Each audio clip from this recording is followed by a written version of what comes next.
தளபதி உங்களுக்கு காலையிலே அதுக்குண்டான விவரமான ஒரு அறிக்கையை கொடுத்திருக்கிறாரு. இது என்ன தெரியுமா? அது ஒண்ணு இல்ல, கீழே போட்டுரு. என்ன சார் நீங்க வலியுறுத்தி பேசுனீங்க? அதான் இததான் நான் பேசினேன். என்ன பேசுனீங்க? இப்படியா அப்படியா கேட்டா நான் என்ன பதில் சொல்றது? பேசணும். என்ன பேசுனேன் அதத்தான் அறிக்கையில சொல்லிருக்கோம். சரி, அறிக்கையில என்ன இருக்குது அண்ணே? அதத்தான் தலைவர் காலையில எத்தனை வாழைப்பழம் வாங்கிட்டு வர சொன்னேன்? 2 வாழைப்பழம். ஒண்ணு இந்தா இருக்கு, அதுதான் இன்னொன்னு எங்கனே? அதானே இது. அதான் இது. ஒண்ணு இந்தா இவர்கிட்ட இருக்கு, இன்னொன்னு எங்க? இன்னொன்னு தான் இது. கருப்பு போட நிறைய புலங்கி இருக்குது, அதுல எல்லாம் மாட்டிக்கிட்டாருன்னு சொல்லி அவர் நேரடியா சொல்லாம அதை சொல்லுவாங்கல்ல, இவன் தாங்க எங்கேயோ மாட்டிருக்கா.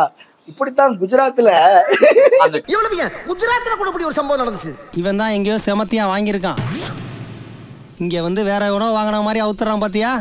அவரு அலங்காரம் பொம்மை திருசா படம் ஞாபகத்துக்கு இருந்திருக்கும். அந்த ஒரு பொம்மைக்குள்ள நடுவில் இப்படி உட்கார்ந்து இருப்பாங்க பாத்தீங்களா? என்ன படம்? கில்லி படத்துல. அழகா பொண்ணு மாதிரியே இருக்குடா. பொம்மைமா பாக்கிறதுக்கு ஒரு பொண்ணு உள்ள உட்கார்ந்திருக்க மாதிரியே இருக்கு. அதே போல 84வது சட்டத்திட்டத்தின் மூலம் தளபதி உங்களுக்கு காலையிலே அதுக்குண்டான விவரமான ஒரு அறிக்கையை கொடுத்திருக்கிறாரு. தெளிவா கொடுத்துட்டாருல்ல உங்களுக்கு. புரட்சிகரமா எழுதுங்கிற ஒரு புக்கு கூட நான் படிக்கலையே. கொஞ்சம் இருங்க சார். அந்த புக்குக்கு எந்த விதத்திலும் சளைச்சது இல்ல. இந்த நாடாளுமன்ற தொகுதி மறுசீரமைப்பு தொடர்பாக தமிழக வெற்றி கழகத்தின் நிலைப்பாடு யார் எழுதியிருக்காங்கன்னா, தமிழக வெற்றி கழகம் பிறப்புக்கும் எல்லாருக்கும் விஜய், ஆக்டர் விஜய் பெர்ஃபார்ம் பண்ணிருக்காரு. இதுல இல்ல அவருக்கு யாரோ இதை படிச்சு தெரிஞ்சுங்கன்னு எழுதி கொடுத்துருக்காங்க. அவர் அத அறிக்கைன்னு சொல்லி கொடுத்துட்டா. அப்படி அவர் இல்ல. அப்படி பார்த்தாலுமே இது என்ன தெரியுமா? இதுல ஒண்ணு இல்ல, அது தூக்கி போட்டு. அது ஒண்ணு இல்ல, கீழே போட்டுரு. இதுல 2 விஷயம் புலப்பட்டிருக்கு. தாவேக தலைவர் ஒண்ணுமே இல்ல, தலைமை தெரியல. அவர் தாவேக்கன்னு பேரை வச்சது சரிதான். அவர் ஒரு கிணத்துக்கு தவக்கா மாதிரிதான் இந்த அறிக்கையெல்லாம் போட்டு இது பண்ணிருக்காருங்கிறது புரிஞ்சிருச்சு. தாவேக்க தலைவர் இல்ல, தவக்கா தலைவருங்கிறாரு. ஆமா. இன்னொன்னு என்னது புரிஞ்சிருக்குது அப்படின்னா, நீ எழுதிருக்கு மொத்தமும் நீ எதுக்காக எழுதுன அப்படின்னு உனக்கும் புரியல, வேற யாருக்கும் புரியல. சொல்ல போனா எங்களுக்கு எல்லாம் கமலே இப்போ பெரிய ஆண்டவரா சொல்றாரு. அவரே பரவாயில்லடா நறுக்குன்னு பேசிருக்காருங்க. ஆமா, நறுக்குன்னா அவர் அதுல பேசிருக்காரு. ஆமா, நீ அவர் இந்திய தேசத்தை ஹிந்தி தேசமா மாத்திராதீங்க. அவரு கூட பாருங்களேன், திமுக கூட சேர்ந்துட்டு ஏதோ நறுக்குன்னு கருக்குன்னு எல்லாம் பேச அனுப்பிச்சாரு. இந்த ஆளு அறிக்கை விடுறேன் அப்படின்ட்டு 5 பக்கத்துக்கு 1 பக்கம் 2 பக்கம்னா பரவாயில்ல, 5 பக்கத்துக்கு நம்ம தாலி எடுத்திருக்காப்ல. இதை நம்ம பேசணும் தான் இன்னைக்கு ஆரம்பிச்சோம். ஆனா இடையில குறுக்க வந்த கௌசிக் மாதிரி நம்ம புஷி உள்ள சிக்கிருக்காப்ல. இப்பதான் பார்த்தோம் அந்த இன்டர்வியூ இல்ல பிரஸ் மீட் இல்ல, நிருபர்கள் துரத்தி கேக்குறாங்க. அவரு குனிஞ்ச நிபுறாங்க. கூட்டம் பத்தி உங்க கருத்து என்ன? அதாவது எங்க தலைவர் அறிக்கை கொடுத்தாரு. நான் என்ன இல்ல அதாவது நான் என்ன சொல்ல வரேன்னா, என்ன சொல்ல எங்க தலைவர் அறிக்கை கொடுத்தாரு. இல்ல என்ன சொல்ல தொகுதி மறுசீரமைப்பு ஒரு ஞாபகம் வந்துருச்சு. தொகுதி மறுசீரமைப்பு இருக்குல்ல, அத மாற்றம் செய்யக்கூடாது அப்படின்னு நாங்க சொல்லியிருக்கிறோம். சரி சார், அதுல நீங்க உள்ள போய் பேசிருக்கீங்க. என்ன பேசுறீங்க? அதத்தான் அறிக்கை கொடுத்துட்டோமே. எங்க தலைவர் அறிக்கை சரி, அறிக்கை கொடுத்தா நீ தானே ரெப்ரசன்டேட்டிவா வந்திருக்க. அப்ப நீ தானே பேசணும். என்ன பேசுன அதத்தான் அறிக்கையில சொல்லிருக்கோம். சரி, அறிக்கையில என்ன இருக்குது அண்ணே? அதத்தான் தலைவர் காலையில எத்தனை வாழைப்பழம் வாங்கிட்டு வர சொன்னேன்? 2 வாழைப்பழம். ஒண்ணு இந்தா இருக்கு, அதுதான் எங்கனே? அதானே இது அப்படிங்கிற மாதிரி. ஒண்ணு இந்தா இவர்கிட்ட இருக்கு, இன்னொன்னு எங்க? இன்னொன்னு தான் இது. எனக்கு என்னன்னா, அந்த பேட்டியை பாருங்களேன். நிருபர்கள் மைக்க நீட்டுறாங்க, இவர் இல்ல வயசுக்கு வந்த புள்ள மாதிரி குனிஞ்ச தலை வெக்கப்பட்டுக்கிட்டு, ஐயோ இப்ப எல்லாம் கேள்வி கேட்டு நீ சங்கடப்படுத்தாதீங்களா, ஏன்டா? ஒரு கட்சியோட தலைவர் என்னன்னா, அவர் ஒரு எக்ஸாம்ல எஸ்ஏ எழுதுற மாதிரி எழுதி வச்சிருக்கிறார். அப்படி ஆமா. பொதுச் செயலாளர் என்னன்னா வெக்கப்பட்டுக்கிட்டு, அவர் அது அறிக்கையில இருக்குது 543 தொகுதி போதுங்க அப்படிங்காரு. இல்ல தப்பா பேசாதீங்க. 540 அவர் என்ன சொல்றாரு? 540 தொகுதி அதுல மாற்ற ஸ்பெல்லிங் மிஸ்டேக் இல்ல, டங்க் ஸ்லிப் ஆயிருச்சு. சரி, உடனே நிருபர் எடுத்து கொடுக்குறாரு 543 தொகுதி அப்படின்னு சொல்றாரு. நிருபரை எடுத்து கொடுக்குறாரு. அப்படி உடனே சொல்றாரு தமிழ்நாட்டுக்கு 543 தொகுதி போதும். அவ்வளவுதான். இப்ப நிருபர் 743 தொகுதி போதும் அப்படின்னு தமிழ்நாட்டுக்கு 743. டேய், தமிழ்நாட்டுக்கு ஏன்டா 543? அது ஆல் ஓவர் இந்தியாவுக்கு பேசிட்டு இருக்கும்போது நாடாளுமன்ற தேர்தல் தொகுதி தமிழ்நாட்டுக்கு 39 இருக்குது, பாண்டிச்சேரி சேர்த்து தான் 40. உனக்கு அதுவும் தெரியல, மொத்தமா எத்தனை சீட் இருக்குது அதுவும் தெரியல. ஒருத்தர் எடுத்து கொடுக்குறாரு. தவக்காய சார்பாக மன்னிப்பு கேட்டுக்கிட்டு தவக்காய் வெற்றி கழகம் சொன்னது தப்புதான், அது தப்புதான். அந்த மன்னிப்பு கேட்டு நான் என்ன சொல்றேன் அப்படின்னா, தற்கூரி வெற்றி கழகம் நான் வச்சிருங்க. அந்த தற்கூரித்தனமா இந்தியாவுக்கு 543 அப்படிங்கிறப்ப இவர் வந்து தமிழ்நாட்டுக்கு 543 தொகுதி போதும் அப்படிங்கிற பாருங்க. நல்லா வந்தாருங்க கருத்து சொல்றதுக்கு. எனக்கு இந்த புஷி ஆனந்த் வந்து அவரோட பொதுச் செயலாளரா, பொதுச் செயலாளர் லட்சமே இப்படி இருக்குது. ஜி.கே. மூப்பனார்னு ஒருத்தர் இருந்தார், அவருடைய பத்திரிகையாளர் சந்திப்பு ரொம்ப ஃபேமஸ் ஆனது. அவர்கிட்ட வந்து கேட்பாங்க, ஆமா இந்த பிரச்சனை குறித்து உங்களுடைய நிலைப்பாடு என்ன அப்படிம்பாங்க. அது ஏற்கனவே உங்களுக்கு தெரியுமே அப்படின்பாரு. அதாங்க என்னன்னு சொல்லுங்க, அதான் நான் போன பேட்டில சொல்லியிருக்கிறேன் அப்படின்பாரு. இல்ல சரிங்கயா, இப்போ என்ன நினைக்கிறீங்க, ஏற்கனவே சொன்னதான் இப்போ நினைக்கிறேன். அதுல ஒண்ணுமே இல்ல, கீழே போட்டு இவ்வளவுதான் அவருடைய மூப்பனாருடைய பேட்டி இருக்கும். இந்த அறிக்கையை நம்ம எடுத்து பேச வேண்டிய சூழ்நிலை வந்திருக்கு. இல்ல ஆக்சுவலி ஒண்ணு இல்லதான், ஆனா இவரை நம்ம அம்பலப்படுத்தி ஆக வேண்டியிருக்கு. யாரு? தாவக விஜய்.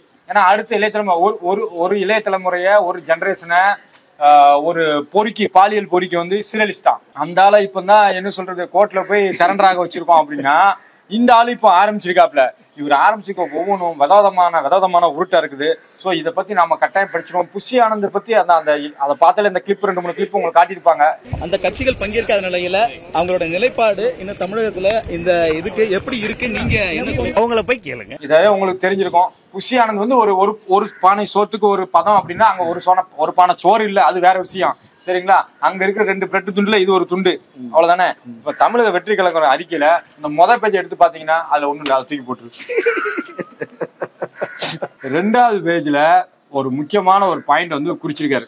என்ன அப்படின்னா, இந்நிலையில் புதிய நாடாளுமன்ற கட்டத்தின் மக்களவையில் 888 இருக்கை வசதிகள் ஏற்படுத்தல் பார்த்தாலும் ஒன்றிய அரசு நாடாளுமன்ற தொகுதிகளின் எண்ணிக்கையை உயர்த்தும் நீண்ட கால திட்டத்தில் இருந்ததாக தெரிகிறது. அப்படி நாடாளுமன்ற உறுப்பினர்களின் எண்ணிக்கை அதிகரித்து ஒருவேளை தென் மாநிலங்களுக்கு பாதிப்பில்லாத வகையில் ஒவ்வொரு மாநிலத்திற்கும் தற்பொழுது விகிதாச்சார அடிப்படையிலே தொகுதிகளை பிரித்துக் கொடுத்தாலும் அதுவும் ஒரு உகந்த முன்னெடுப்பாக அமையாதான். ஏனென்றால் நம்பர் 1, தற்பொழுது 543 நாடாளுமன்ற உறுப்பினர்கள் இருக்கும்பொழுது அனைத்து உறுப்பினர்களுக்கும் கேள்வி நேரங்களில் கேள்வி கேட்க அனுமதி கிடைப்பதில்லை. பேலட் முறையிலேயே கேள்வி கேட்க தேர்ந்தெடுக்கப்பட்டு வாய்ப்பு வழங்கப்படுகிறது. அப்படியே வாய்ப்பு வழங்கப்பட்டாலும் பெரும்பாலும் சில நிமிடங்களுக்கு மேல் பேச அனுமதி மறுக்கப்படுகிறது. இத்தகைய சூழ்நிலையில் மேலும் உறுப்பினர்களை சேர்த்துக்கொண்டு அவர்கள் நாடாளுமன்ற வளாகத்தில் வெறும் அலங்கார பொம்மையாக இருப்பதில் என்ன பலன்? அதாவது இல்லைங்க, ஒரு நாடாளுமன்றத்துல விவாதம் நீண்ட காலமா நடந்து இந்த 10 வருஷமா தான் நடக்கவே இல்லை. அது குஜராத் சட்டமன்றத்துல எப்படி வந்து நடந்துச்சோ, அதாவது சும்மா நடக்கும், 26 நாள் தான் கூடும். அந்த மாதிரி நாடாளுமன்றத்தை இல்ல இந்த வாய்ஸ் நீங்க இதுக்கு முன்னாடி எங்கேயோ கேட்டிருக்கலாம். எங்க கேட்கலாம் சொல்லுங்க? இங்க வந்து 40 MP போய் என்ன செய்ய போறாங்களா, 39 பேர் என்ன செய்ய போறாங்களா, அங்க போய் வட தின்னு போறாங்க. இந்த வாய்ஸ் யார்கிட்ட இருந்து வந்துச்சு? இந்த சங்கி கூட்டத்துல இருந்து வந்துச்சு. இந்த 39 என்ன கிழிக்க முடியும் அப்படிங்கிறதுக்கு ஏகப்பட்ட உதாரணங்கள் இருக்குது, ஏகப்பட்டது கிழிச்சிட்டாங்க. சரிங்களா?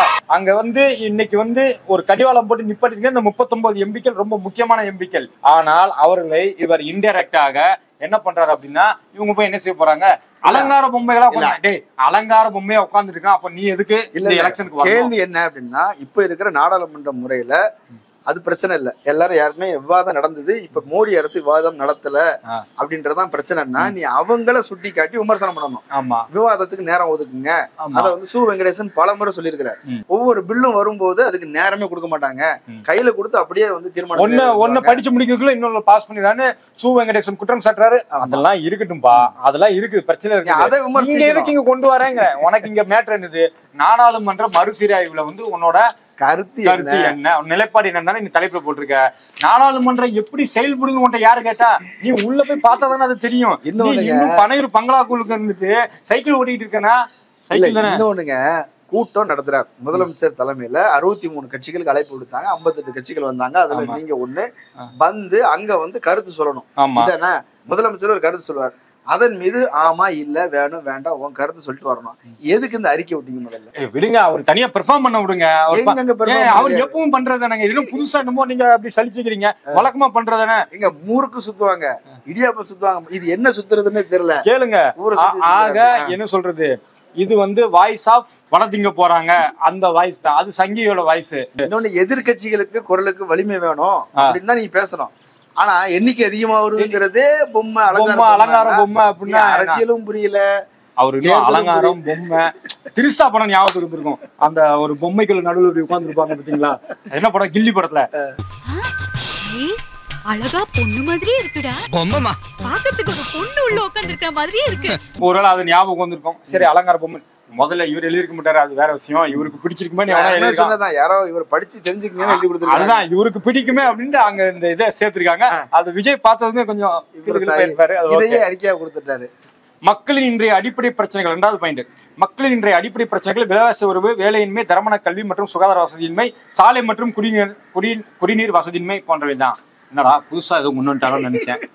ஏன்பா இதுல போதாம இருக்கலாம், ஆனா தீக்கப்பட்டதா தீக்கப்படலன்னா உனக்கே தெரியும். அதானே உண்மை. இப்போ வேற ஒண்ணும் இல்ல, 15-20 வருஷத்துக்கு முன்னாடி ஒரு ஊர்ல பஸ் போச்சா அப்படின்னா காலையில் ஒரு பஸ், சாயங்காலம் ஒரு பஸ் வரும். இப்ப எல்லார் கையிலும் 2 வீலர் இருக்கு, ரோடு போட்டு கொடுத்துருக்காங்க. குடிநீர் வந்து முன்னாடி இல்ல, தெருவுல நான்லாம் போயிட்டு எடுத்து வருவேன். இல்லங்க, சாலை வசதி இல்லைன்னு இவர் எங்க போராடி இருக்கிறாரு, குடிநீர் வசதி இல்லைன்னு இவர் எங்க போராடி இருக்கிறாரு. எல்லா கிராமங்களுக்கும் சாலை வசதி போட்டாச்சு. எது சிமெண்ட் ரோடு வரைக்கும் போட்டாச்சு. 96 to 2001 காலகட்டத்தில் அதெல்லாம் நடந்துருச்சு. மின்சாரத்தில் தன்னிறைவுங்கிறது 1995 தமிழ்நாடு தன்னிறைவு அடைந்து வெளி மாநிலங்கள். சரி, அதுக்கும் இந்த மறுசீராய்வு, பாராளுமன்ற மறுசீராய்வுக்கு என்ன, மக்களவை தொகுதியின் மறுசீராய்வுக்கு என்ன சம்பந்தம்? அதனாலதான் மறுபடியும் சொல்றோம், இதுல ஒண்ணு தூக்கி போட்டோம். ஆனாலும் விடக்கூடாது. ஏன்னா இந்த ஆள் எழுதுறதுக்கு என்ன அர்த்தம் இருக்கு நம்ம பேசியாம. இப்ப என்ன பிரச்சனையோ அது குறித்து கருத்து சொல்லணும். அதுதான் சொல்றாரு. என்ன சொல்றாருன்னா, நாடாளுமன்ற சட்டமன்ற உறுப்பினர்களின் பற்றாக்குறை என்பது ஒரு மக்கள் பிரச்சனை இல்ல, போட்டாண்டா போடு. அப்போ வேற என்னதான் பிரச்சனையா? தூக்கம் வர மாட்டேங்குது, அதான் பிரச்சனை. படம் ரிலீஸ் ஆக மாட்டேங்குது, அதான் பிரச்சனை. படத்துக்கு நிறைய வரி போடுறாங்க, அதான் பிரச்சனையா? மொத்த நாட்டின் ஜனநாயகத்தையே குழி தோண்டி புதைக்கிறதுக்கு ஒரு ஏற்பாடு பண்றாங்க. ஹிந்தி பேசுற மாநிலங்கள் மட்டுமே இந்தியாவை ஆண்டா போதும், தெற்கு எங்களுக்கு தேவையில்லை. நாடாளுமன்றங்கள் எவ்வளவு கூடுது குறையுது பிரச்சனையே இல்லையா? ஏங்க அதை பொறுத்துதான் தென் மாநிலங்கள்ல எவ்வளவு பெரிய அநியாய நிகழ்வு இருக்குதுன்ட்டு ஸ்டாலின் பேசுறாரு. ஈவன் நீ நம்புற இல்ல, நீ யாருக்காக வேலை பார்த்துட்டு இருக்கியோ அந்த மோடியே வந்து 2023 தேர்தல்ல வந்து தேர்தல் பிரச்சாரத்துல அவரே சொல்லிட்டாரு, 100 சீட்டுகள் இழக்க நேரிடும் தென் மாநிலங்கள்ல இந்த மறுசீராய்வு கொண்டு வந்தான்னு. ஆனா நீ அது ஒரு மேட்டரே இல்லை அப்படிங்கிற. அது ஒரு மேட்டர் இல்லைன்னா அனைத்து கட்சி கூட்டம் எதுக்கு? இந்தியாவிலே மிகப்பெரிய அனைத்து கட்சி கூட்டம் இப்ப நடத்திருக்காங்க. கிட்டத்தட்ட துக்கரா கட்சி, ஒன்ன மாதிரி கட்சி எல்லாம் கூட கூப்பிட்டு, அது மட்டும் இல்லாமல் மறுபடியும் ஒன்னே மாதிரி கட்சி எல்லாம் கூப்பிட்டு உனக்கு கட்சி மீட்டிங் நடத்திருக்காங்க. அனைத்து கட்சி நடத்துங்க, சும்மா நேரம் மோகம் நடத்திருக்காரா மு.க. ஸ்டாலின்? ஆமா, அது மட்டும் இல்லாமல் தமிழ்நாடு தான் இதுக்கு தலைமை தாங்குது. ஆமா, தமிழ்நாடு முதலமைச்சர் தான் இதுக்கு தலைமை தாங்குறாரு. அந்த இடத்துல நீங்க போய் உட்கார்ந்து ஒரு மாநில தலைவரோ, தவக்க தலைவரோ, தாவக்க தலைவரோ போய் உட்கார்ந்து உங்க கருத்தை சொல்லிருக்கலாமே. உங்களுக்கு பார்க்காம பேச தெரியாது, அதாவது எழுதி வச்சதை கூட பேசிருக்கலாம். நாடாளுமன்ற சட்டமன்ற உறுப்பினர் பற்றாக்குறை ஒரு வேலை இல்ல, அதை கடந்து பல வேலைகள் இருக்குது. அதை நான் உங்களுக்கு முன்வைக்கிறேன். மிக முக்கியமான ஜனநாயகம் சார்ந்த பல பிரச்சனைகள் நாட்டில் இருப்பதை நான் கீழே விவரித்திருக்கேன். அவற்றை கலவதுதான் நம் முதன்மை பணியாக இருக்கட்டும். சரி, அந்த பணி என்னன்னு பார்க்கலாம். அப்பா ரொம்ப கஷ்டமா தான் இருக்கு இந்த அறிக்கை. 3வது பாயிண்டா என்ன சொல்றாரு அப்படின்னா, அதாவது பிரதம மந்திரியோட கேள்வி நேரம்னு ஒண்ணு உண்டாம் பிரிட்டிஷ் இதுல எல்லாம். நம்மளே பிரிட்டிஷ் தான் ஃபாலோ பண்ணிட்டு இருக்கோம், அதெல்லாம் இல்ல அப்படின்னு ரொம்ப வருத்தப்படுறாரு. பிளஸ் என்ன சொல்றாரு அப்படின்னா, 3வது பாயிண்டா, ரொம்ப செலவாகுதுங்க. நீங்க வந்து அவருக்கு டிஏ கொடுக்கணும், ஒரு எம்பிக்கு அவருக்கு வந்து போக்குவரத்து செலவு கொடுக்கணும், அவருக்கு குடியிருக்கிறதுக்கு வீடு கொடுக்கணும். இப்படி நீங்க எம்பி எல்லாம் அதிகரிச்சே போனீங்கன்னா அதுக்கு செலவாகுல. எவ்வளவு பெரிய செலவை எங்க கணக்கு பண்றாரு பாருங்க. அதாவது நாட்டோட பட்ஜெட் வந்து இங்க இருக்கிற புல்லெட்டுக்கான திட்டங்களை செலவழிக்கிறதுக்காக நம்ம கடன் வாங்குறோம், செலவழிக்கிறோம். அதெல்லாம் அதுக்கு முன்னாடி வந்து இது ஒண்ணு ஒரு தூசியான ஒரு செலவு தான். இப்ப வேற ஒண்ணும் இல்லைங்க. நம்ம ஊர்ல வந்து கருணாஸ் வந்து பேசியிருக்காரு, ஒரு எம்எல்ஏ வந்து நான் ஒரு மேரேஜுக்கு போனேன் அப்படின்னா நான் குறைஞ்ச ஒரு 10,000 மொய் வைக்கணும். அப்படி மொய் வைக்கல அப்படி இல்லைன்னா என்ன மதிப்பான்? நாளைக்கு நான் அந்த மீட்டிங் போனா என் பொதுமக்கள் என்ன ஓட்டு போடணும்னா இவன் கஞ்சப்பையில இருப்பான் போலம்பாங்க. எங்களுக்கு கொடுக்க 1 லட்சம் ரூபாய் சம்பளமே பத்தாது அப்படின்னு கருணாஸ் புலம்பிட்டு இருக்காரு. அப்போ ஒரு எம்பியா இருக்கும்போது அவருக்கு ஏகப்பட்ட அலுவலர்கள் இருக்கும். இப்போ ஒருத்தரை பார்க்க போறாங்க, உடனே அவருக்கு ஏதாவது ஒரு உதவி கொடுக்கணும்னா கூட பையத்தோட நீ என்ன சொல்லுவ, நீ என்ன சொல்லுவ? ஒரு எம்பியா இருந்துட்டு ஒரு உதவி கூட பண்ண முடியல அப்படின்லாம் கேட்பீங்க. இல்ல உங்க டிரைவர் ஒருத்தருக்கு, இப்ப எம்பிட்ட ஒரு டிரைவர் வந்து 18,000 சம்பளத்தை வேலை பார்த்துட்டு இருக்காருன்னா அதையும் தூக்கி வந்து கேட்பீங்க. என்னங்க எம்பியோட டிரைவர் வெறும் 18,000 தானே, இது உழைப்பு சுரண்டல் நீயே கூட அறிக்கை விடுவ. ஆக இது ஒரு பெரிய தொகையாக நீ எண்ணி அதுக்கெல்லாம் முடிச்சுட்டு எம்பிஏக்களை கூட்டணுமா அப்படின்னு கேட்கறான்னா அப்ப மனசுல என்ன இருக்குது? இது தேவையில்லை அப்படிங்கிறதான மேட்ரு. இல்ல தேவையில்லைங்கிறது தான் நம்மளுடைய கருத்தம். 543 தொகுதிங்கிறது 543 இருக்கட்டும், அதை வந்து நீட்டிங்க அப்படின்றதுதான் முதலமைச்சருடைய கோரிக்கையும் இந்த கூட்டத்தோட கோரிக்கையும் தான். ஆக்சுவலி விகிதாச்சார முறையில நீ எனக்கு கரெக்டா என்னோட பங்கு இருக்கணும் அப்படிங்கிற 7.2% அதை உத்தரவாதம் கொடுங்க அப்படிங்கிறது தான். அதைத்தானே நீ பேசணும், அதைத்தான் பேசணும். அது பாருங்க, எம்பிகளுக்கு பதிலாக இந்த மாதிரி செலவுக்கு பதிலாக ஏஐ இந்த மாதிரிலாம் யூஸ் பண்ணி என்ன நீங்க டெவலப் பண்ணிக்கலாம் அப்படின்னு சொல்றாரு. எதற்காக எனக்கு புரியுது. எதுன்னு சொல்லுங்க. விஜய் வந்து நம்ம நேர்ல பேசணுங்காரு. அவர் வர மாட்டேங்கிறாரு. இந்த ஏஐ எல்லாம் வந்துருச்சுன்னா என்ன பண்ணுவாரு, இவர் ஒரு ஸ்கிரீன் போட்டு பிரஸ்ஸை கூப்பிட்டு உட்காந்துவாங்க. அந்த வர விஜய் ஸ்கிரீன்ல ஏஐ மூஞ்சில யார் பேசுறான்னு நமக்கு தெரியாது. விஜய் பேசுறாரா இல்ல ஒரிஜினல் உட்காந்து இவருக்கு பதிலா பேசிட்டு இருக்காரா இல்ல புஷி ஆனந்த் உட்காந்து பேசிட்டு இருக்காருன்னு தெரியாது. புஷி ஆனந்த் பேச மாட்டாரா? அவர் பேச்சு லட்சணம் தெரிஞ்சிருச்சா? அப்ப ஒரிஜினலுக்கு அந்த கேப்பபிள் இருக்குதுங்களா? அவர் மண்டேஸ்வரி அவர் யார் வந்தாலும் பிரச்சனை தான். நீ ஏஐயே கொண்டு வந்தாலும் சரி உனக்கு பிரச்சனை. அவங்க அதிகபட்சம் ராஜ்மோகன் ஒருத்தர் இருக்கிறாரு, பேச தெரிஞ்சவர், வேற யாரும் பேச தெரியாது. சோ இவர் இதெல்லாம் சொல்லிட்டு ஒன்றிய அரசு இதெல்லாம் செய்யணும் அப்படின்னு ஒரு 5 பாயிண்ட் வைக்கிறாரு. இது ரொம்ப முக்கியமான 5 பாயிண்ட். இதுதான் இப்போ இன்னொன்னு என்னன்னா, இந்த 5 பாயிண்ட் இருக்கு இல்லையா, இந்த பாயிண்டும் இப்போ அது தேவையானா தேவை கிடையாது. இந்த டாபிக்ல இது தேவையா அதுவும் கிடையாது. இந்த விவாதத்துல அது தேவையா அதுவும் கிடையாது. ஆனா அவருக்கு தெரியுதுன்றதுக்காக சொல்லியிருக்காரு. சரி, இருந்தாலும் அப்படித்தான் என்ன வெங்காயத்தை நீங்க சொல்லியிருக்கிறீங்க. அந்த வெங்காயத்தை உரிச்சு பார்த்தா வெங்காயம் மாதிரி ஒண்ணுமே இல்லாம போச்சு. முதல் பாயிண்ட் என்ன சொல்றாருன்னா, ஜனநாயகத்தின் ஆணிகள் சுதந்திரமான மற்றும் நியாயமான தேர்தல் ஆகும். தேர்தல் நியாயமாகவும் சுதந்திரமாகவும் நடைபெற வேண்டும் என்றால் தேர்தல் ஆணையர்கள் ஒருமித்த கருத்தின் அடிப்படையில் மட்டுமே நியமிக்கப்பட வேண்டும். தேர்தல் ஆணையரை நியமிக்கிறத குறித்து இந்த ஆளு பேசியிருக்காரு. 2024 தேர்தல் ஆணையரை அவங்க இஷ்டத்துக்கு தான் நிறுத்தினாங்க. இவர் என்ன இப்போ ராகுல் காந்தி தலைமையில ராகுல் காந்தி பங்கெடுக்கிற எதிர்கட்சி தலைவர்ங்கிற வகையில் அவர் இருக்கிறாரு. எப்படி தெரியுமா, அது பிரதமர் இருப்பாரு, அதுக்கப்புறம் ஆளுங்கட்சியில இருந்து ஒரு அமைச்சர் இருப்பாரு, அப்புறம் எதிர்கட்சியில இருந்து ஒருத்தர் இருப்பாரு. இப்ப இந்த 3 பேர்ல 2 பேரும் ஆளுங்கட்சி. அவங்க முடிவு எடுத்துட்டு வந்த பிறகு இவர் சும்மா சமோசா சாப்பிட்டுட்டு போயிட வேண்டியதான். அவங்க முடிவு இத்தனைக்கும் ராகுல் காந்தி எதிர்ப்பு தெரிவிக்கிறாரு. அவ்வளவுதான், ஒண்ணும் இல்ல. இப்போ ஒரு தேர்தல் ஆணையரை வந்து கொண்டு வராங்க. அவர் யாரு அப்படின்னு பாத்தீங்கன்னா, காஷ்மீர் 370 சட்டத்தை நீக்கினாங்க பாத்தீங்களா, அந்த இதுல சம்பந்தப்பட்டவரை இன்னைக்கு தேர்தல் செயல்பட்டவரை கொண்டு வந்து வச்சிருக்காங்க. அப்ப இது எவ்வளவு நேர்மையா இருக்கும் சொல்லுங்க. சரியா? அப்போ இத வந்து பேசாம இதை மட்டும் நீ கொண்டு வரனா எனக்கு புரிய மாட்டேங்குது. நீ பேசுறதா இருந்தா ஓப்பனா அடிச்சு பேசணும். 5 பக்கத்துக்கு நீ எழுதிருக்கல, அதுல ஒரு பக்கம் ஒரு வரி ஒரு வேர்டு ஒன்றிய அரசு பிஜேபி எப்படி மோடி வந்து சீனாவை பார்த்துட்டு சீனாங்கிற பேரையே சொல்லாம கடனை இருக்க விருப்பாரு. பயம் ஏங்க அவர் அறிக்கையே கொடுத்தது இல்லங்க, கொடுத்தாருங்க. அந்த ஜெயசங்கர் தான் பேசுவாரு. அந்த ஒரு இடத்துல 20 பாதுகாப்பு படை வீரர்கள் கொல்லப்பட்டாங்க. 20 பாதுகாப்பு படை வீரர்கள் கொல்லப்பட்டப்போ அவர் அறிக்கை விடுறாரு. என்னன்னா, மொத்த கட்டமா நாங்க அப்படி ஆகும் இப்படி ஆகும், அப்படி இருக்க கூடாது இப்படி இருக்க கூடாது. சிலரு இதை வன்மையாக கண்டிக்கிறோம். யாரை நோக்கி கண்டிக்கிறோம்? பேரே கிடையாது. அதே மாதிரி மோடிக்கிற பேரங்க கிடையாது, பிஜேபியே இல்ல. இந்த இதெல்லாம் நீ பேசணும்ல, எலெக்ஷனுக்கு வந்துட்டல, 2வது வருஷம் நீ ஸ்டார்ட் பண்ணிட்ட, அப்படின்னா இதெல்லாம் பேசணும்ல. பேச மாட்டாரு. சரியா? 2வது, நம் அரசியல் சாசன சட்டத்தை பாதுகாக்கும் முக்கிய அரணாக விளங்குவது நீதித்துறை. அத்தகைய ஜனநாயக முக்கியத்துவம் வாய்ந்த நீதித்துறையில் உச்சநீதிமன்றம் மற்றும் உயர்நீதிமன்ற நீதிபதிகள் நியமனங்களில் போதிய வெளிப்படைத்தன்மையை கொண்டு வர வேண்டும். கொலிஜியம் பரிந்துரைக்கும் அனைத்து நீதிபதிகளும் ஒன்றிய அரசு ஏற்றுக்கொள்வதில்லை என்பதை இந்த இடத்தில் கவனத்தில் கொள்ள வேண்டும். டீலிமிட்டேஷன் கவனத்துல யாரு கொள்ளணும்? யாருக்கு இதை சொல்லிட்டு இருக்கிறீங்க? மாநில அரசுக்கு சொல்றீங்களா, அல்லது உங்க கட்சிக்காரங்களுக்கு சொல்றீங்களா, இல்ல ஊடகத்தை அறிக்கை கொடுத்துருக்கீங்க? யாருக்கு சொல்றீங்க? இதெல்லாம் செய்ய மறுக்கிறது பிஜேபி கவர்மெண்ட், மோடி கவர்மெண்ட். இதைத்தானே நாங்களும் பல வருஷமா சொல்லிட்டு இருக்கிறோம். 10 வருஷமா வந்துரும். என்ன பண்ணணும்? இதை கண்டிச்சு டெல்லியில போய் ஒரு போராட்டம் நடத்தணும், அல்லது டெல்லி பத்திரிகையிலாவது போய் வந்து இதை பேசணும். இங்கனா இருந்துகிட்டு வேற சம்பந்தம் இல்லாத டாபிக்ல உட்கார்ந்து இருந்துகிட்டு ஏங்க பனையூர்ல இருந்து இந்த சென்னையில இருக்கிற அது என்ன இடம், இந்த இடத்துக்கு வரும்போது நீங்க டெல்லியை பத்தி எல்லாம் பேசிட்டீங்கன்னா உங்களுக்கு அதீத நம்பிக்கைல போவாருங்க. நாங்க பேசாம அவர் பனையூர்ல போய் பார்த்து பேசிக்கிறோம். அதுக்குள்ள நீங்க சப்ஸ்கிரைப் பண்ணிருங்க, கமெண்ட் பண்ணுங்க, ஷேர் பண்ணுங்க. இல்லைன்னா சேனல்ல ஸ்லாட் கொடுக்க மாட்டாங்க நாங்க பேசுறதுக்கு. சரிங்களா? அதெல்லாம் பண்ணி விட்டுருவாங்க. அதுக்குள்ள பனையூர்ல போய் அவர்கிட்ட போய் என்னன்னு கேட்டுட்டு வந்துடுறோம். ஓகே, அடுத்து போயிட்டு வந்துட்டோம்.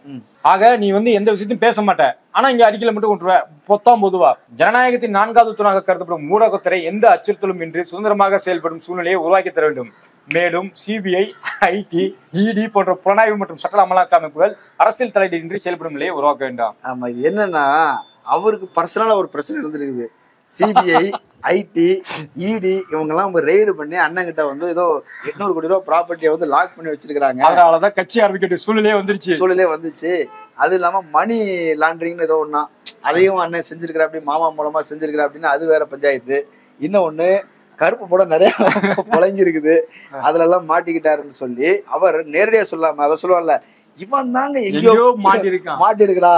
இப்படித்தான் குஜராத்ல கூட இப்படி ஒரு சம்பவம் நடந்துச்சு. இவன் தான் எங்கேயோ செமத்தியா வாங்கியிருக்கான், இங்க வந்து வேற எவனோ வாங்கின மாதிரி அவுத்துறான் பாத்தியா. குஜராத்ல ஒருத்தன் அடிச்சான், ஆனா வந்து சரக்கு வாங்கி கொடுத்து அடிச்சான், வழி தெரியக்கூடாதுங்கிறது. அப்படிங்கிற மாதிரி நோகாம சொல்றீங்களே. இப்ப பிரச்சனை என்ன? இப்ப நான் இப்ப இந்த மாநில அரசா அல்லது வந்து மக்களா யார் இதுல ஆளை சொல்லு. ஏற்கனவே சொல்லுவாங்க பேரை சொல்லாம எல்லாம் இடியை தவறா பயன்படுத்துறது யாரு, ஐடிஐ பயன்படுத்துறது யாரு, சிபிஐ தவறா பயன்படுத்துறது யாரு. சரி, அவங்க பயன்படுத்துறது நடந்துட்டு தான் இருக்க. நீ என்ன கிழிச்ச இது வரைக்கும்? ஊடக சுதந்திரத்துக்காக நீ என்னைக்கு பேசியிருக்க சொல்லு. சரி, இப்ப NDTVன்னு ஒரு டிவி இருந்தது. குறுக்கு வழியில அவங்களுக்கு தெரியாம ஷேர் எல்லாம் வாங்கி அந்த டிவி நிறுவனத்தை வந்து பிரணாய் ராய கழுத்தை பிடிச்சு வெளியே தள்ளாத குறையா ஒரே ஒரு சேனல் நடுநிலையா இருந்துச்சு. நடுநிலையில கொஞ்சம் ஆமா, அவனையும் கழுத்தை பிடிச்சு அறுத்து கோழி அறுத்த மாதிரி அறுத்து வெளியே திண்டியாச்சு. மிச்ச மீதி எல்லாத்தையும் வாங்கியாச்சு. அது இல்லாம உன்னால வந்து ஒரு பிரச்சனை நடக்குதுன்னு ஒரு பத்திரிகையாளர் வந்து போனாரு. அவர் தூக்கி கொண்டு ஊபியில் ஜெயில கொண்டு வச்சுட்டாங்க. ஆனா வேணாங்க, இவர் நடத்தின கூட்டத்திலே குமுதம் பத்திரிகையாளரை பிடிச்சி அடிச்சு போட்டாங்க. விஜயோட கட்சி கூட்டத்திலேயே குமுதம் ரிப்போர்ட்டர் தாக்கப்படுறாரு.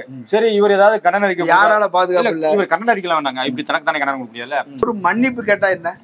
இவர் வந்து ஒரு மன்னிப்பு கேட்டானே, இல்ல ஒரு வருந்துகிறேன் அப்படின்னு ஒரு சொன்னானே, ஒரு இழப்பீடு தன்னுடைய ஒரு பிரதிநிதி யாராவது அனுப்பி என்னன்னு போய் பாத்துட்டு வாப்பாருன்னு சொன்னாரா? அதுவும் கிடையாது, எதுவுமே கிடையாது. அவரு பாவம் வயசான காலத்துல கீழே உட்காந்து தண்ணி கூட இல்லாம ஒரு மாதிரி தவிப்பா கிடந்தாரு. ஏன்னா ரொம்ப பாவமா இருந்தது. இவ்வளவு ஒரு மூத்த பத்திரிகையாளரா இருப்பாரு அவரு. அவர் டிவி சேனல்ல வரலன்னா அவர் பத்திரிகையாளர் ஆக முடியாது. இல்லங்க, விஜய பத்திரிகையாளர் நெருங்கிட்டாங்கன்னு அடிச்சு வரட்டி இருக்காங்க. விஜய தொண்டர்கள் நெருங்கினாலும் இப்படி ஒண்ணு வச்சுட்டு இப்படி எழுதிருக்கீங்க. எனக்கு என்ன கேள்வி அப்படின்னா, தயவு செய்து யாரை நோக்கி எழுதுறீங்கன்னு ஃபர்ஸ்ட் எழுதுங்க. சிபிஐ, ஐடி, இடி எல்லாம் உங்களுக்கு வந்துதான் ஒத்துக்கிறோம். உங்களுக்கு மாதிரி வழி இருக்கிற எல்லாருக்கும் சேர்த்தாத அதுக்காண்டியாவது போராடுங்க. பொதுவாக பேசுங்க, நீங்க சம்பந்தம் இல்லாம தான் பேசுறீங்க. கட்சி எப்படி திரும்ப ஆரம்பிச்சிருக்கணும்? ஊழலால் கெட்டு போன சங்கம், ஊழலால் கெட்டு போன கட்சி, ஐடி ரைடால் பாதிக்கப்பட்ட ஒரு கட்சி, இடி ரைடால் பாதிக்கப்பட்ட ஒரு கட்சி நீங்க ஆரம்பிச்சிருந்தீங்க அப்படின்னா இது பொருத்தமா இருக்கும். இதுக்கும் பொதுமக்களுக்கும் என்ன சம்பந்தம் இருக்குது? சம்பந்தம் இல்லாம இல்ல. அவங்க மிரட்டுறாங்க. அந்த மிரட்டல உன்னால சொல்ல முடியலன்னா நீ என்ன டேஸ்க் இதெல்லாம் எழுதி வைக்கிட்டு இருக்கேன்னு எனக்கு தெரியல. சரி, ஓகே. இதுக்கு அடுத்தாப்புல 4வது பாயிண்ட் ரொம்ப மிக முக்கியமான பாயிண்ட். இது உங்களுக்கு ஏத்த பாயிண்ட். ஏன்னா உங்களுக்கு தான் அந்த டயத்துல உள்ளதெல்லாம் தெரியும். நாடு சுதந்திரம் பெற்ற பிறகு வரையறுக்கப்பட்ட நமது அரசியலமைப்பு சாசனத்தில் ஒன்றியத்தை பலம் பொருந்தியதாகவும் மாநிலங்களை சற்று பலவீனமாகவும் பல விவாதங்களுக்கு பிறகு தெரிந்தே அமைக்கப்பட்டிருக்கிறது. அது அந்த காலகட்டத்தின் தேவையாக உணரப்பட்டது என்பதை புரிந்து கொள்ள முடிகிறதா? அப்போது பல இடங்களில் பிரிவினைவாத போக்குகள் நிலவின என்பதை நாம் மறுக்க முடியாது. ஆனால் விடுதலை பெற்று 75 ஆண்டுகள் கடந்துவிட்ட சூழ்நிலையில் இந்திய திருநாடு தற்போது ஒரு முதிர்ச்சி அடைந்த மற்றும் நிலையான ஜனநாயகமாக பரிணமித்து விளங்குகிறது. குழந்தைகள் பெரியவர்களாக வளரும் வரையில் தான் பெற்றோர்களின் மேற்பார்வையும் கட்டுப்படுவதும் அவசியம். ஓரளவுக்கு மேல் வளர்ந்த பிள்ளைகளுக்கு தேவையான சுதந்திரம் கொடுத்தால்தான் குடும்பம் ஒற்றுமையாக நிலைத்திருக்கும். அதே போல இன்றைய சூழ்நிலையில் மாநிலங்களுக்கு சுயாட்சியும் உரிய நிதி பகிர்வு மற்றும் நிதி சுதந்திரமும் வழங்குவதே இந்தியா என்ற கூட்டு குடும்பத்தை இன்னும் ஒற்றுமையானதாக நிலைத்திருக்க செய்யும் ஜனநாயக வழியாகும். கேட்கும் போதே நல்லா இருக்குல்ல. அரசியலமைப்பு உருவான காலகட்டத்துல ஒன்றியம் என்பது அதிகாரம் வலிமை மிக்கதாகவும் மாநிலம் வந்து அதிகாரம் குறைவாக இருக்கிறோம் அப்படின்னு அன்னைக்கு முடிவு பண்ணாங்க. ஏன்னா இல்லாம பிறந்த குழந்தை சின்ன சின்ன குழந்தைகளா இருக்கிறாங்க, அவங்கள வந்து கண்காணிச்சு வளர்க்கணும் அப்படிங்கிறதுக்காக இவருடைய கருத்து அப்படின்ற மாதிரி சொல்ற. அப்படி இல்ல, அன்னைக்கு எல்லாருமே குழந்தைதான். ஒன்றிய அரசும் குழந்தைதான். ஒன்றிய அரசு என்ன தனியா முன்னாடியே பறந்து உட்கார்ந்து அவங்களுக்கு எதுவும் தெரியாது, இவங்களுக்கு எதுவும் தெரியாது, எல்லாமே எதுவும் தெரியாமல் இல்ல. இந்த பேராகிராஃப், இந்த பத்தி வந்து யாரை குறித்து எழுதப்பட்டிருக்குது அப்படின்னா அறிஞர் அண்ணா, பேரறிஞர் அண்ணாவை குறித்து எழுதப்பட்டிருக்குது. அவர் தான் அந்த நேரம் தனித்தமிழ்நாடு, அவர் தான் இல்ல தனித்தமிழ்நாடுன்னு கேட்டது அந்த நேரத்துல தமிழ்நாடு, அந்த பக்கம் பஞ்சாப்ல பிரிவினைவாத கோரிக்கைங்கிறது பல இடங்கள்ல இருந்தது. காலிஸ்தான், ஆமா, இப்ப நாகாலாந்துல நாகாக்கள். ஆனா அந்த பிரிவினைவாத கோரிக்கைகளை புரிந்து கொண்டுதான் மொழிவாரி மாநிலம்னு ஒண்ணு உருவாக்கி அந்தந்த மாநிலங்களுக்கு பிரதிநிதித்துவம் கொடுக்கணும், அதிகாரம் கொடுக்கணும், பள்ளி கல்விங்கிறது அவங்க கையில கொடுக்கணும், அப்படி எல்லாம் முடிவு பண்ணி தான் வச்சிருக்கிறாங்க. இப்ப என்னன்னா பின்னாடி வந்த அரசுகள் மேலும் மேலும் மையப்படுத்துறது, அப்படி கல்வியை வந்து பொதுப்பட்டியலில் கொண்டு போறது. இப்ப இன்னைக்கு பாத்தீங்கன்னா மோடி கவர்மெண்ட் வந்து பிறகு மொத்தத்தையும் அப்படியே வாரி சுருட்டிக்கிட்டு மையப்படுத்துறதுங்கிற நோக்கி போகுது. அப்போ தப்பு செய்யறது யாரு? மோடி கவர்மெண்ட் அப்படின்னும் போது நீங்க வளர்ந்த பிள்ளைகளுக்கு சுதந்திரம் கொடுக்க யாருகிட்ட கேட்கிற? இப்ப நாங்க ஒண்ணும் இல்ல, இப்ப ஜனநாயகம் அழிஞ்சு போயிடும், இந்த நாடு நிக்காது, உடஞ்சு நொறுங்குறோம் அப்படிங்கிற ஒரு ஆபத்து அன்னைக்கு இருந்ததுன்னு நினைச்சாங்க. அப்படின்னாலும் கூட இன்னைக்கு நாம ஒரு முதிர்ச்சி அடைஞ்சிட்டோம் அப்படின்னு நீங்க நினைச்சீங்க அப்படின்னா அந்த முதிர்ச்சி அடையலைன்னு சொல்றது யாரு? அதிகாரத்தை பறிக்கிறது யாருன்னு பேசணும்ல, அதுக்கு எதிராக குரல் கொடுக்கணும்ல, அதுக்கு எதிராக போராடணும்ல. இல்ல, இவர் வந்து அண்ணாவை தானே நீ கொள்கை தலைவர் அப்படிங்கிற. அண்ணா கொண்டு வந்து அந்த இது என்ன சொல்றது ஒண்ணும் இல்லைங்க. இந்த பிரிவினவாத சட்டம்ங்கிறது எப்போ வருது? நீ அரசியலமைப்பு வரும்போது நீங்க சொல்றது தப்பா சொல்றீங்க. அரசியலமைப்பு வரும்போது அந்த பிரச்சனை இல்லை. இது எப்போ வருது அப்படின்னு சொன்னா 1962 தேர்தல்ல பிரிவினவாத திராவிட நாடு அடைந்தால் திராவிட நாடு, அடையவிட்டால் சுடுகாடுன்னு சொல்லி தேர்தல் பிரச்சாரம் செய்து 50 தொகுதிகள்ல தமிழ்நாட்டுல வந்து திமுக வெற்றி அடைந்து எதிர்கட்சியா வருது. நாடாளுமன்றத்துல போய் உட்கார்றாங்க, அவங்களுக்கு பகீர்னு இருக்குது. ஆமா, இந்த பிரிவினைவாத தடுப்பு சட்டங்கிறது அண்ணா முன்னிலையிலே நடைபெறுது. ஒண்ணுல இந்த சம்பவத்தை யார் சொல்றா அப்படின்னா அபினவ் சந்திர ஒரு புத்தகம் எழுதியிருக்கிறார். அது வாய்ப்பு இருந்தா சந்திரசூரோட பையன் அவர் வந்து சொல்றாரு, அந்த பிரிவினைவாதம் சட்டத்தை கொண்டு வந்தோன்னு அண்ணா பயந்துட்டாரு, திமுக தம்பிகள் பயந்துட்டாங்க அப்படின்றாங்க. உண்மை அது இல்ல, அண்ணாவை பார்த்து தான் அவங்க பயந்தாங்க. அத அபினவ் சந்திரசூட் வந்து தெளிவா சொல்றாரு. அந்த புத்தகத்துல விரிவா எழுதியிருக்கிறார். என்னென்ன நடந்தது. அவர் ஏகே சென் வந்து லா மினிஸ்டர், அவர் வந்து இந்த அறிக்கையை வந்து கொண்டு வராரு. வழக்கமாக ஹிந்தியில் பேசக்கூடிய சட்ட அமைச்சர் நான் தற்போது ஆங்கிலத்தில் பேச போகிறேன். ஏனென்றால் இது இந்தி பேசாத மாநிலங்களில் இருந்து இந்த பிரச்சனை வந்திருக்குது. அப்ப அவங்களுக்கு புரியணும்னா இங்கிலீஷ்ல தான் பேசணும்னு பேசியிருக்காரு. ஆமா, அது அப்படின்னு சொல்லி அவர் சொல்றாரு. அதனால நான் ஆங்கிலத்தில் பேச போகிறேன் அப்படின்னு அவர் சொல்றாரு. அதுல வந்து முருகப்பா அப்படின்னு சொல்லி ஒருத்தர் பேசியிருக்கிறார். அவர் வந்து என்ன சொல்றாருன்னா, திமுகவாலதான் இந்த பிரச்சனை வந்து இருக்குதுன்னு திமுகவை காயின் பண்ணி இதுல வந்து நாஞ்சில் மனோகரன் பேசுறாரு. ஆமாங்க, நாங்க திராவிட நாடு கோரிக்கை தான், திராவிட கேட்கிறோம், தனி தமிழ்நாடு தனி திராவிட நாடு தான் கேட்கிறோம் அப்படின்னு அவர் அங்கே பேசுறாரு. ஒன்னு அண்ணா வந்து அவர் சொல்றாரு, நாங்கள் எங்களுக்காகத்தான் இந்த அறிக்கை கொண்டு வந்தது அப்படிங்கிற மாதிரி தான் விவாதம் நடந்துகிட்டு இருக்குது. நீங்க இந்த கேள்வி எழுப்பினோடனே நீங்க டைவர்ட் ஆகி இல்ல வடகிழக்கு மாநிலம் அங்கங்கெல்லாம் போறீங்க.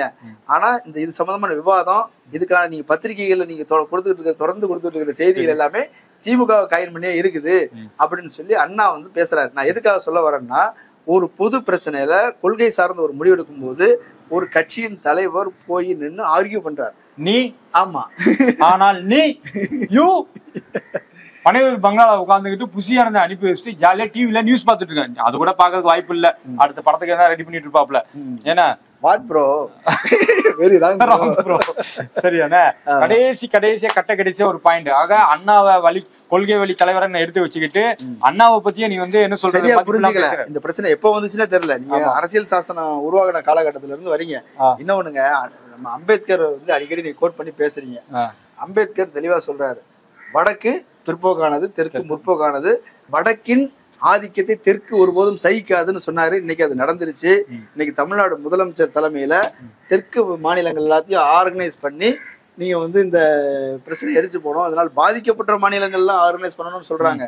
அந்த அளவுக்கு வடக்கின் ஆதிக்கத்தை தெற்கு சகிக்காது அப்படின்னு அம்பேத்கர் சொன்னதை இன்னைக்கு திராவிட மாடல் அரசு நடைமுறைப்படுத்திட்டு இருக்குது. ஆமா, இதுக்கு அடுத்தப்பல கடைசி ஒரு பாயிண்ட். இறுதியாக நாடாளுமன்றத்தில் ராஜ்யசபா எனப்படும் மாநிலங்கள் எதற்காக உள்ளது என்ற சரியான புரிதல் நம்மில் பலருக்கும் இருப்பதில்லை. மக்களின் பிரதிநிதித்துவத்திற்காக லோக்சபா இருப்பது போல் மாநிலங்களின் பிரதிநிதித்துவத்திற்காக ராஜ்யசபா இருக்கிறது. நிதி மசோதா தவிர்த்து மற்ற அனைத்து மசோதாக்களும், உதாரணமாக சிஏஏ மற்றும் அரசியல் சாசன சட்ட திருத்தங்களும் மாநிலங்களின் ஒப்புதலும் அவசியமாகிறது. ஒரு கூட்டாட்சி அரசியலில் மக்களவையில் மக்கள் தொகை அடிப்படையில் பிரதிநிதித்துவம், மாநிலங்களில் அனைத்து மாநிலங்களுக்கும் சமமான பிரதிநிதித்துவம் வழங்குவதே சரியான முறையாகும். அமெரிக்கா போன்ற முன்னுதாரண கூட்டாட்சி நாட்டில் அவ்வாறே உள்ளது என்பது குறிப்பிடத்தக்கது. ஆனால் நம் நாட்டில் மக்களவையிலும் மக்கள் தொகை அடிப்படையில் பிரதிநிதித்துவம், மாநிலங்களவையிலும் மக்கள் தொகை அடிப்படையில் பிரதிநிதித்துவம் என்பது அடிப்படை கட்டுராட்சி தத்துவத்திற்கு எதிரானது. அதே வேளையில் மற்ற நாடுகளுடன் முழுவதுமாக நம்ம ஒப்பிட முடியாது என்பதும் உண்மை. எனவே மாநிலங்களவையில் குடும்பநவரையில் அனைத்து மாநிலங்களுக்கும் சமமான பிரதிநிதித்துவம் வழங்குவது குறித்து பொது விவாதம் நடத்தப்பட வேண்டும். அரசியல் சாசன உள்ள வல்லுநர்களின் பரிந்துரை அடிப்படையில் மாநிலங்களில் உரிய சீர்திருத்தம் கொண்டு வர வேண்டும். அதாவது இல்லங்க, எதுக்கு இது இப்போ நமக்கு இப்ப மாநிலங்களவை எதுக்காக இருக்குதுன்னு யாருக்கும் தெரியாம குழம்பிக்கிட்டு இருக்கிற மாதிரியும் இவங்க வந்து உங்களுக்கு வந்து மாநிலங்களவை எதுக்காக இருக்கு தெரியுமா? இல்ல அவங்க கட்சி தொண்டர்களுக்கு வேணா அது தெரியாம இருக்கலாம். அதைத்தான் முதல்ல சொன்னேன். உங்க கட்சிக்காரங்களுக்கு தான் எதுவுமே தெரியல. நீ அவங்களுக்கு கட்சி தொண்டர்களுக்கு இந்த அறிக்கைன்னு சொல்லி கொடுத்தீங்கன்னா நாங்க கேட்கவே மாட்டோம். பரவாயில்ல, இந்த அளவுக்கு வந்து ஒரு கட்சி தலைவர் கிளாஸ் எடுக்கிறாருன்னு நினைப்போம். இப்ப நீ யாருக்கு சொல்லிக்கிட்டு இருக்கிறீங்க? ஊடகங்கள்ட்ட கொடுத்து இப்ப பொதுமக்கள் விவாதிக்கணுமா? இதை எல்லாத்துக்கும் தெரிய போய் தான் இங்க இருந்து ராஜ்யசபா எம்பி அனுப்புறாங்க. தெரிஞ்சுதான் இந்த விவாதம் நடந்துட்டு இருக்குது. அதுதான் ஒரு கூட்டம் நடத்துறாங்க. அந்த கூட்டத்துல போய் கருத்து எளவு சொல்லி தொலைங்கன்னா நீ அறிக்கை விட்டுட்டோம். அவரு விவாதத்தை பாருங்க, பொது விவாதம் நடத்தப்படணுமா? அதுக்கப்புறம் பாத்தீங்கன்னா எக்ஸ்பர்ட்ஸ், அதாவது அரசியல் சாசன வல்லுநர்கள் முடிவுல நமக்கு விட்டுணுமா? என்னடா சொல்ல வாரீங்க?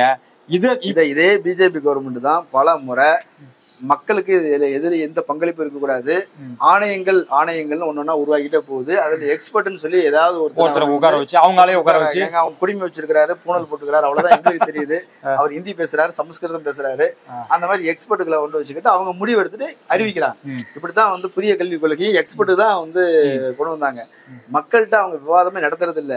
நீ கேட்க வேண்டியது என்னன்னா, எந்த விஷயமா இருந்தாலும் மக்களாட்சியில் நீ நாடாளுமன்றத்திலே விவாதிக்கணும், மக்கள் மன்றத்திலையும் விவாதிக்கணும்னு சொல்லு. அதுல நியாயம் இருக்குது.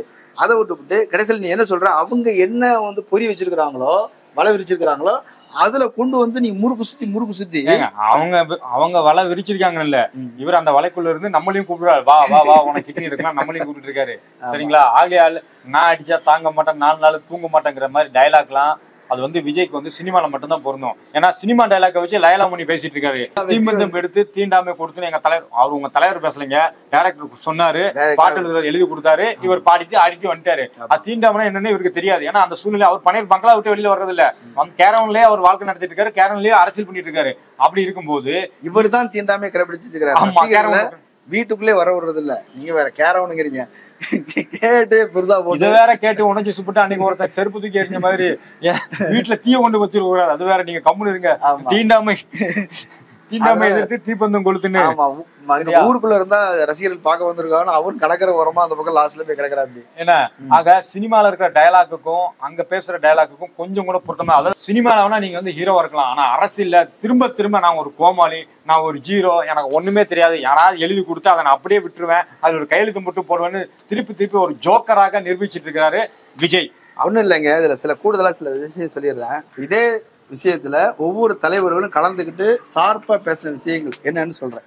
அன்புமணி என்ன சொல்றாரு, முதலமைச்சர் இந்த முடிவு நல்ல முடிவு, வரவேற்க தகுந்தது. அது மட்டும் இல்லாமல் இவர் நேரில் பாதிக்கப்பட்ட மாநிலங்களுக்கு நேரில் போய் அவங்களையும் சேர்த்துக்கணும் இதுல அப்படின்னு சவுத் இந்தியா ஃபெடரேஷன் ஒன்னு உருவாக்கணும் அப்படின்னு சொல்லி அவர் ஒண்ணு சொல்றாரு. யார் இது அப்படின்னு பாத்தீங்கன்னா என்ன சொல்றது, அந்த ஜாதி, ஆமா சரி, ஜாதி அரசியல் ஆமா அப்படி ரெக்கை விரிச்சுட்டு போனோம்னு சொன்னவர் கூட ஒரு பொது பிரச்சனையில பாரதிய ஜனதா கட்சி கூட்டணியில் இருக்கிற ஆமா பொது பிரச்சனையில வந்து கருத்து சொல்றாரு, நம்ம மட்டும் போராடக்கூடாது, தென் மாநிலங்களை சேர்த்துக்குங்கன்றாரு. அதுக்கு திரும்ப பேசுறாரு, இந்த நடவடிக்கை குழு வந்து இந்த கூட்டு நடவடிக்கை குழுங்கிறது வரவேற்க தகுந்தது அப்படின்னு சொல்றாரு. இதுல முத்தரசன் ஆமா தலித் வாக்குகளை சிதறடிப்பதற்கு அவங்க பிளான் பண்றாங்க அப்படின்றத சொல்றாரு. இந்த தொகுதி வரையறை செய்யும் போது தலித்துகளை வந்து ஒரு செட்டா போன ராமர் கோயில்ல அடி வாங்கினது யார்கிட்டனா தலித்துகள்ட்ட தான் வாங்கிட்டாங்க எலெக்ஷன்ல. அதனால அவங்கள உடைக்கிறதுக்கான சதி இருக்குது, அதையும் நம்ம எக்ஸ்போஸ் பண்ணணும்னு சொல்லி இருக்கிறாரு. ஆமா சிபிஐ முத்தரசன் சொல்றாரு, ஒன்றிய அரசின் நடவடிக்கை எல்லாமே மர்மமா இருக்குது. கிளீனா சொல்றாரு, ஒரு வார்த்தையில சொல்றாரு, ஒரு வாக்கியத்துல சொல்றாரு, எல்லாமே மர்ம பிரதேசமா இருக்குது, எல்லாமே இருட்டுலதான் நடக்குது, ரகசியமா நடக்குது, சதிகார கும்பலா இருக்குதுன்னு சொல்லியிருக்கிறாரு. அதுக்கப்புறம் கொங்கு ஈஸ்வரன் அவர் சொல்றாரு 7.2% வந்து விதாச்சாரங்கிறது மாறக்கூடாது, நீ கூட்டு குறை என்ன வேணா செஞ்சுக்கோ, விதாச்சாரம் அப்படியே இருக்கணும் அப்படின்றது அவர் சொல்றாரு. ஜெயக்குமார் கூட ஆமா அவரு கூட அவர் வந்து இந்த முன்னெடுப்பு ஆதரவு அப்படின்னு சொல்லிட்டு பிரதான எதிர்கட்சி ஆமா அவரு வந்து நாங்க கூட நிக்கிறோம், உடன் நிக்கிறோம் அப்படின்னு சொல்றாங்க. அவங்க ஆண்ட கட்சி, அவன் ஈகோ பாக்கல, நீ இந்த நேத்து பெஞ்ச மழையில இன்னைக்கு முளைச்ச காளான் விஜய் உங்களுக்கு எல்லாம் வந்து வர முடியல.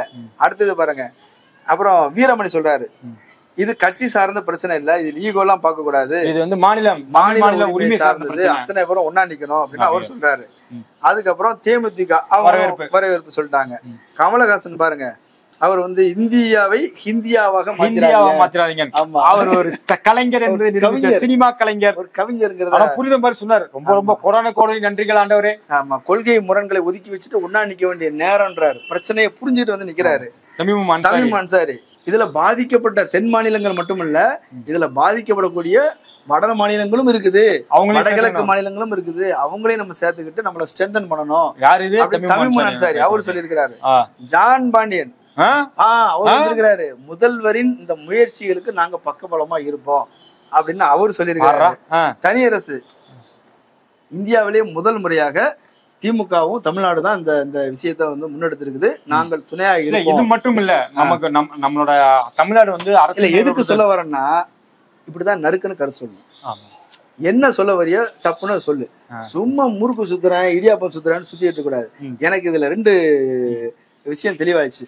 என்னன்னா இதுல பிஜேபி கூட்டணி கட்சிகள் மட்டும் வரல. யாரு? நாம் தமிழர் ஒரு பத்திரிகையில படிச்சேன், பாஜக மற்றும் அதன் கூட்டணி கட்சிகள் நாம் தமிழர் கட்சி போன்றவை வரல கேஸ்லாம் எழுதி போட்டுருக்காங்க.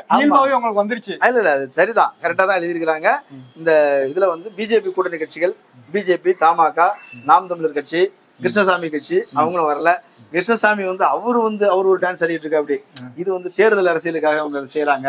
இப்ப யாரு இல்லன்னா தேர்தல் அரசியல் தான், ஆனா அது மக்களுக்கான நன்மை.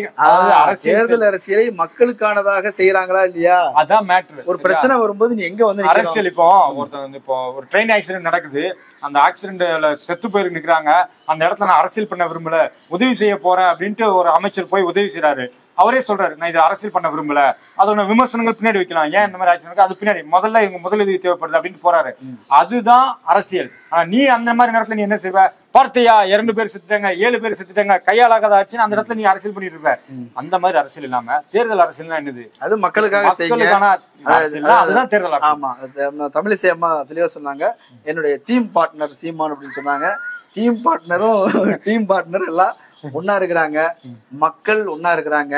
இந்த முயற்சி எல்லோரும் ஆதரிக்கணும். இதுல கட்சி பாகுபாடு, கொள்கை பாகுபாடு அப்படிங்கறத தாண்டி இது மொத்த எதிர்காலத்தையும், நம்ம தமிழ்நாட்டின் எதிர்காலத்தையும் நாசமாக்க கூடியது. நமக்கு இந்த 39 தொகுதியில வச்சுக்கிட்டே நம்ம 12 அமைச்சர்கள் வரைக்கும் வாங்கியிருக்கிறோம்.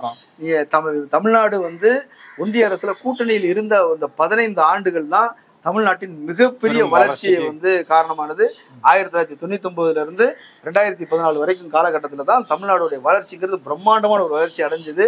அப்போ இந்த எண்ணிக்கையை தான் நமக்கு அதிகாரத்தை தரும், அதிகாரத்தை அதிகரிக்கும், பலன்களை அதிகம் பாக்குறாங்க. ஆமா, அதை முடிச்சு வைக்கிறதுக்கு பாக்குறாங்க.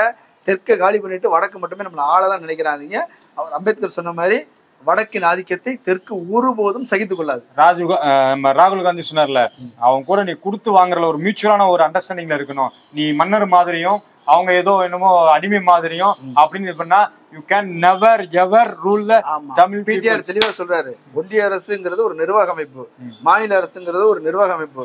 2 பேரும் பார்ட்னராகவும் சம பங்காளியாகவும் தான் இருக்க முடியுமே தவிர அவங்க மேல கீழே கிடையாது. அதை புரிஞ்சுக்கிங்க. அது சமூக நீதிக்கு எதிரானது.